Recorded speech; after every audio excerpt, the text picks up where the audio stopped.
हृदयी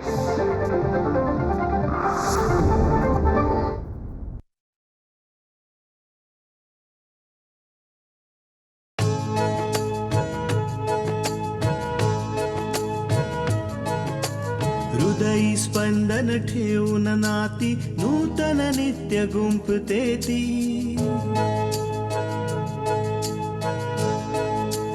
हो हृदयी स्पंदन ठेवून नाती नूतन नित्य गुंफते ती. अंगणाची किरणे होऊन घरटे स्वर्णिम करते ती. स्मित फुलवून अधरांवरती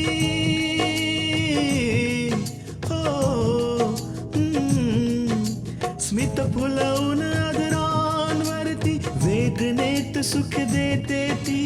लेक वहिनी आई होऊन जीवन आभा होते ती. सुकन्या सुकन्या सुकन्या आमच्या कन्या. काय बेटा?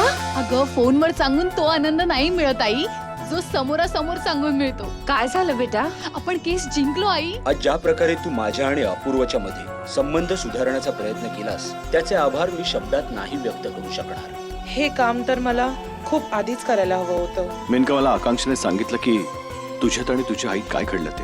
म्हणूनच मला वाटलं तुला यावेळी एका मित्राची गरज आहे, म्हणून मी तुला फोन केला. मी विचार करत होते की आज जरा घरी जाऊन येते. त्यात विचारण्यासारखं काय आहे बेटा? जेव्हापासून तू आलीयस ना, घरी नाही गेलीयस परत.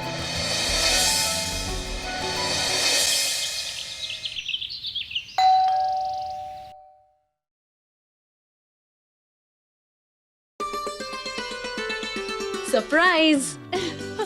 ताई तू कशी आहेस? मी ठीक आहे. तृष्णा बाळा,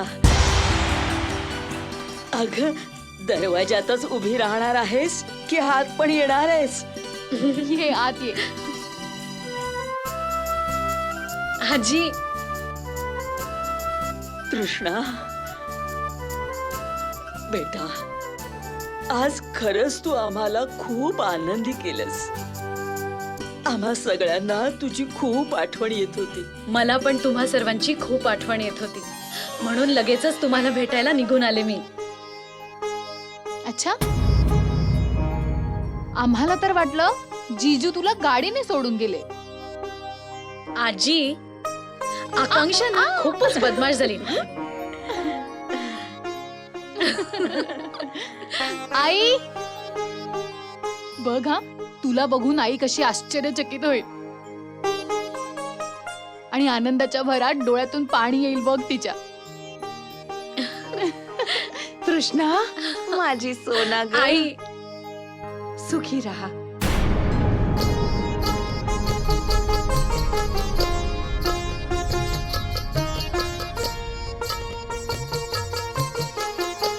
कशी आहेस माझ्या राजा? मी ठीक आहे आई. बघितलंस ताई, मी म्हंटल होतं ना तुला की तुला पाहताच हिच्या डोळ्यांमध्ये अश्रू उभे राहतील. आई, बाबा कुठे आहेत? बेटा, बाबा आज झोपलेत. आत्ताच मी त्यांना औषध दिलं होतं.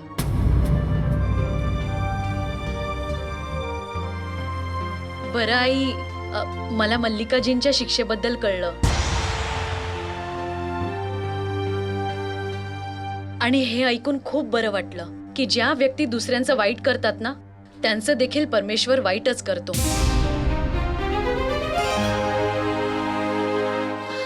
बरं ते जाऊ दे. आई, आकांक्षा सांगत होती की बाबांची तब्येत आता सुधारते आणि त्यांच्या शरीरात आता हालचाल होते.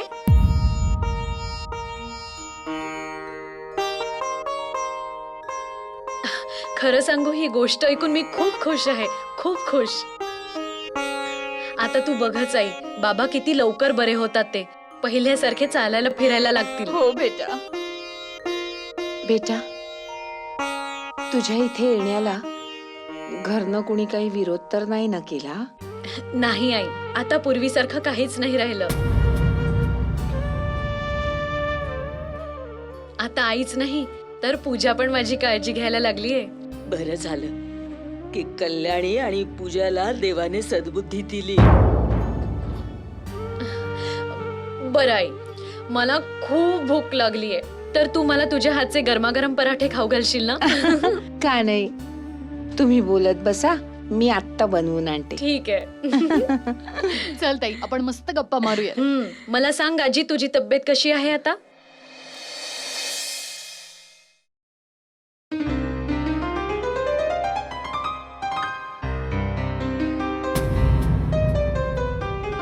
Excuse me. अरे मेनकाजी, तुम्ही इथे ऑफिसमध्ये? हो.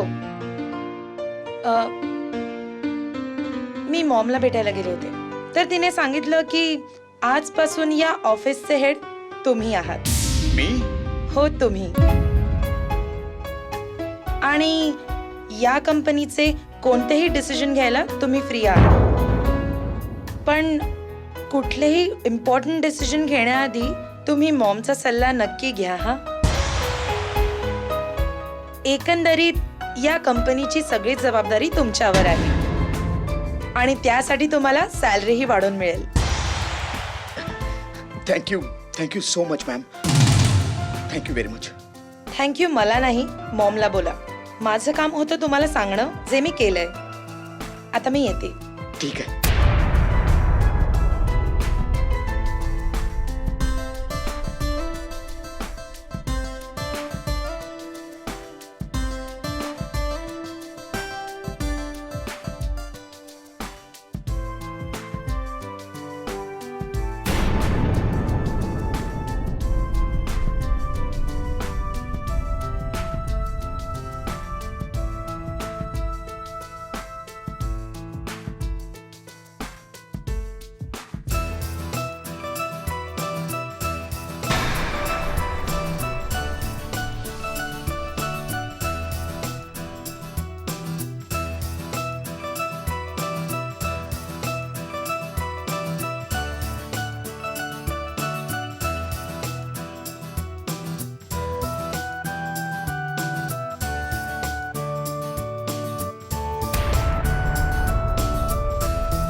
सुकन्या आमच्या कन्या.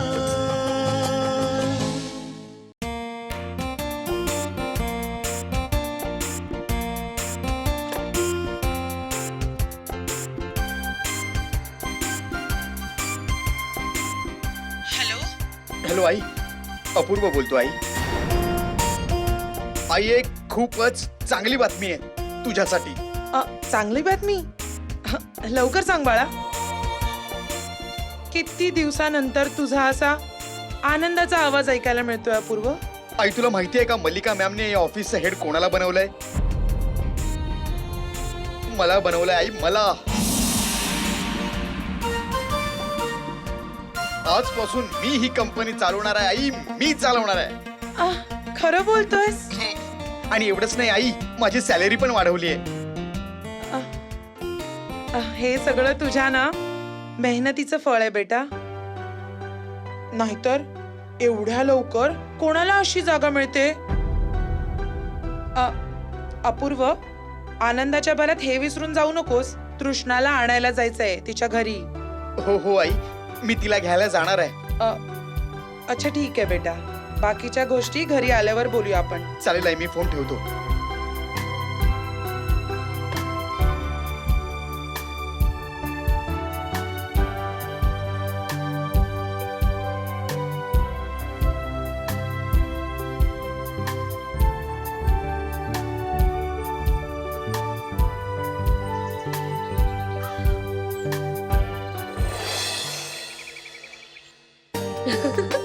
अच्छा, हो ताई, मग काय झालं? हा, मग काय होणार. चल ते एक बरं झालं. अच्छा, तर मग बाकी सगळं कसं आहे? कुठली नवीन बातमी सांग ना. खूप छान चाललंय. ज्या दिवशी मल्लिकाला शिक्षा झाली तेव्हापासून मी सुटकेचा निश्वास टाकलाय. ताई तू बस ना. हो चालेल, चल. ताई मला तुला काहीतरी सांगायचंय. हो बोल ना. ताई मला सांगायचंय की तो सोहन. आकांक्षा, स्पष्टपणे बोलणार आहेस की फक्त आढेवेढे घेणार आहेस? बोल ना. ताई मी आणि सोहन एकमेकांना आवडतो.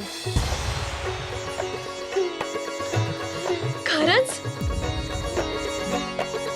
केव्हा, कधीपासून आणि तुम्हाला आता सांगतेस? मी काय करू ताई? ज्यावेळी माझ्या लक्षात आलं त्याच वेळी बाबांचा ऍक्सिडेंट झाला आणि त्यानंतर मला वेळच नाही मिळाला या बाबतीत कोणाशी बोलायला. आणि तू हे आईला सांगितलंयस? मी आईला सांगितलंय. आकांक्षा, सोहन खरंच खूप चांगला मुलगा आहे. त्याच्यासारखा मुलगा तुला मिळालाय. तू खरंच खूप नशीबवान आहेस. आणि हो, आता लवकरात लवकर मुहूर्त बघून लग्न करून टाका, म्हणजे आम्हाला सगळ्यांना खूप बरं वाटेल. नाही ताई, सध्या मला म्हणायचंय की मी आणि सोहननी असं ठरवलंय की जोपर्यंत बाबा बरे होत नाहीत तोपर्यंत आम्ही लग्न नाही करणार. आणि मग जेव्हा बाबा बरे होतील त्यानंतर आम्ही दोघं दिल्लीला निघून जाऊ आणि तिथे जाऊन मी माझी IAS ची तयारी करेन आणि सोहम त्याची मासकॉमची. सुकन्या आमच्या कन्या.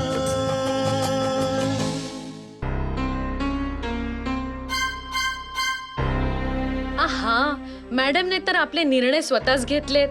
आता आम्ही तर परक्या झालो आहोत ना, आम्हाला कोण विचारणार? ताई. कृष्णा, अरे अपूर्व, जीजू या ना.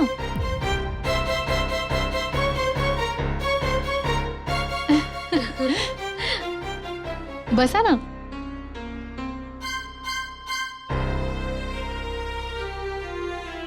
तू पण बस. हो. कशी आहेस आकांक्षा? मी ठीक आहे जीजू. आई आई. अरे अपूर्व बेटा, तुम्ही कधी आलात? आत्ता चालू आई. सुखी नमस्कार. राहा. बसा ना तुम्ही. हो. काय झालं? आजी आणि बाबा दिसत नाहीयेत ते? आई देवळात गेले आहेत आणि आकांक्षाचे बाबा आत आराम करतायत.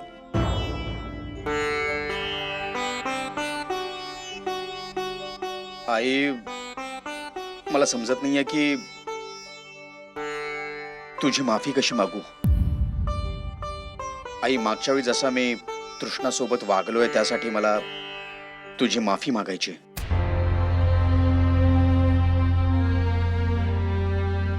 नाही बेटा, असं काहीच नाहीये. आई, मला जे बोलायचे ते बोलू द्याल का? नाहीतर जे बोलायचे ते मी कधीच तुमच्याशी बोलू शकणार नाही.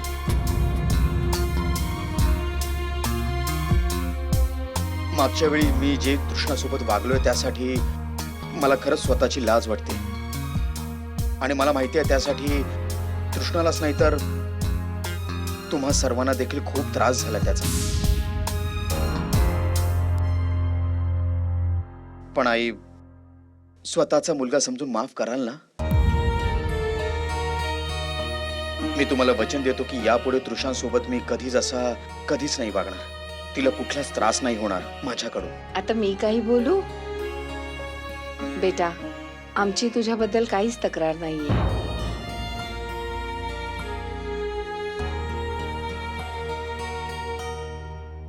माणूस कधी कधी रागात योग्य आणि अयोग्य विचार नाही करू शकत. तुमच्या सोबत सुद्धा असंच झालं होतं. म्हणूनच मागच्या गोष्टी विसरून जा आणि वर्तमानात जगायला शिका. तृष्णाबरोबर खुश राहा बेटा.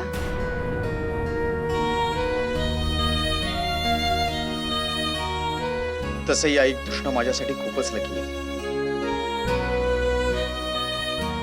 आमच्या दोघांच्या लग्नानंतर लगेच माझं प्रमोशन झालं आणि आज मल्लिका मॅमने सर्व काम माझ्या ताब्यात दिलंय. मला इन्चार्ज बनवलंय. आणि माझा पगार देखील वाढवलाय.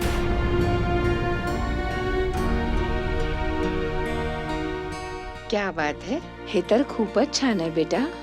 हो आई, पण यात मल्लिकाजींची नवीन खेळी नसावी. जर असं काही असेल ना तृष्णा, तर मी आत्ताच त्यांची ही नोकरी सोडायला तयार आहे.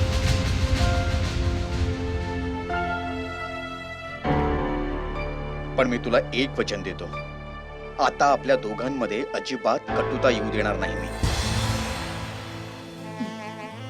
हो जीजू, आणि तसंही तुम्ही खूप टॅलेंटेड आहात. तुम्हाला कुठेही नोकरी मिळू शकते.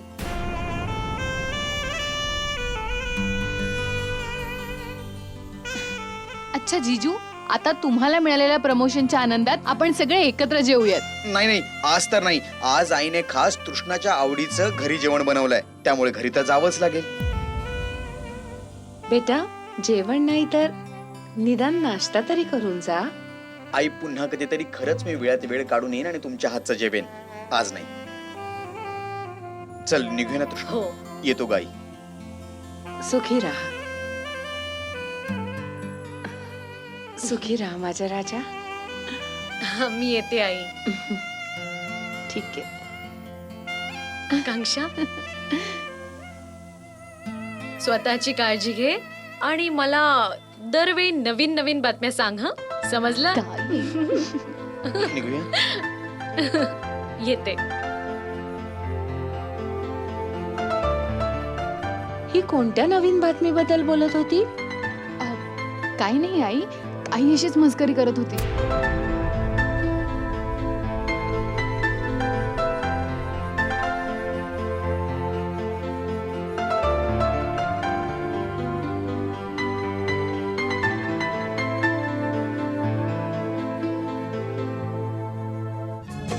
सुकन्या आमच्या कन्या.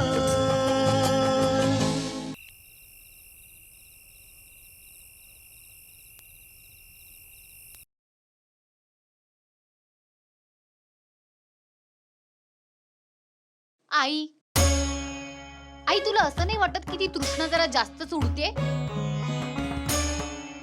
आता आजच बघ ना, तिच्या मनात आलं आपल्या घरी जायचं म्हणून गेली माहेरी निघून आपल्या घरच्यांना भेटायला. आणि जराही विचार केला नाही की घरात किती काम पडलंय म्हणून. कोण करेल आता ते काम? पूजा, घरातली कामं तर होतच राहतील आणि मग तू आणि मी कशासाठी आहोत? सगळं सांभाळून घेऊ. तेच तर, हाच विचार करून तर ती महाराणी गेली ना माहेरी, की तिचे नोकर आहेतच घरात काम करायला. पण आई, मी आत्ताच सांगते, मी काहीही करणार नाही, एकही काम करणार नाही. ठीक आहे, नको करूस. हळूहळू मी करून टाकेन. आई, पुढचा प्लॅन काय आहे? प्लॅन?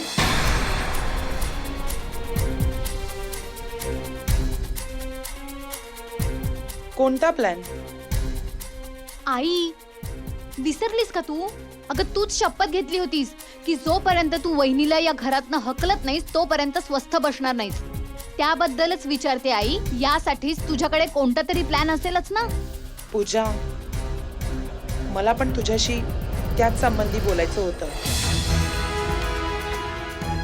मला असं वाटतंय की तृष्णाला समजण्यात माझी खूपच मोठी चूक झाली आहे. तुला काय म्हणायचंय आई? पूजा, तृष्णाचा मी यासाठी तिरस्कार करत होते कारण ती या घरात हुंडा घेऊन आली नव्हती. आणि त्याच तिरस्काराने मला एवढं आंधळ बनवलं होतं की तिचा चांगुलपणा आणि सोशिकपणा मला दिसून येत नव्हता. आणि मी तिच्या प्रत्येक चांगल्या कामाला नावं ठेवत होते, तिच्यावर अत्याचार करत होते. पण आता मला माझ्या चुकांची जाणीव झाली आहे की घरातली सूनच खरी लक्ष्मी असते. तिचे संस्कार आणि शिकवणच सासरचं नंदनवन फुलवतात. आणि आपली तृष्णा पण अगदी तशीच आहे, जी आपल्या घराला आनंदाचं वातावरण देईल, आपल्या घराला स्वर्गासारखं ठेवेल. म्हणूनच पूजा, मी माझी चूक मान्य केली आणि मी ठरवलंय की आता तिला सून म्हणून नाही, खरं तर मुलीसारखं मानणार आहे मी. तुझं डोकं तर ठिकाणावर आहे ना? काय उलट सुलट बोलतेस कळतंय का? मला तर वाटतंय की तृष्णा इथेच काहीतरी जादूटोणा करते. हो, सुनबाईने जादूटोणा केलाय.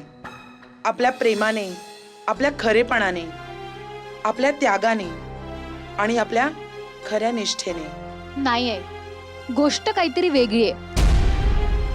नाहीतर एवढ्या दिवसात जे झालं नाही ते 2-3 दिवसात कसं झालं? 2-3 दिवसात तुला वहिनी आपलीशी वाटायला लागली? आई मला सांग की तुझ्यात आणि वहिनीत असं काय झालंय की तू एवढी बदललीस? काही नाही पूजा, बस माझ्या मनात खरेपणाची भावना आली. बघ पूजा, उद्या तुझं लग्न होईल, तू ही सासरी जाशील आणि मला नाही वाटत की तुझ्याबरोबर ते व्हायला पाहिजे जे मी तृष्णा बरोबर केलंय. बरोबर ना? आणि म्हणून मी मूर्ख नाही आई, त्यामुळे हे सगळं बंद कर आणि मला सरळ सरळ सांग की काय झालंय.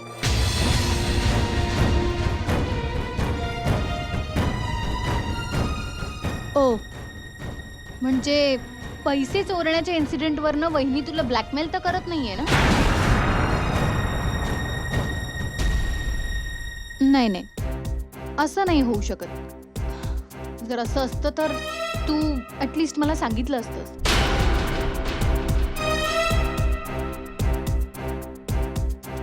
आई सांग ना, नक्की काय प्रॉब्लेम आहे?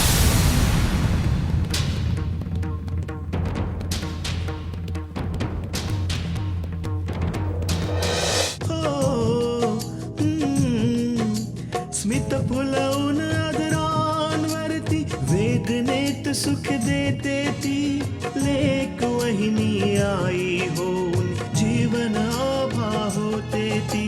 सुकन्या सुकन्या